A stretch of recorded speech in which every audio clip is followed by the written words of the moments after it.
Lahore. United States Consul General in Lahore Kristin Hawkins on Thursday visited the Lahore Fort to see the progress on a U.S. government-funded preservation project. With approximately $1 million from the U.S. Ambassador's Fund for Cultural Preservation, AFCP, 7 sites at the fort are being restored, including the famous picture wall, Loh Temple, Sikh Temple, Zanana Mosque, Sehdara Pavilion, Athdara Pavilion, and the Grand Sheesh Mahal.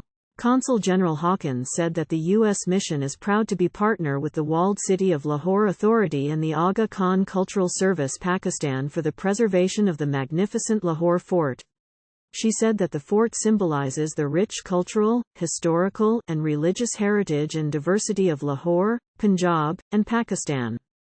Since 2001, the United States has supported 32 AFCP cultural preservation projects across Pakistan, investing a total of $7.6 million to restore sites such as Buddhist monasteries, Hindu monuments, Sufi shrines, and relics of the Mughal Empire, she added.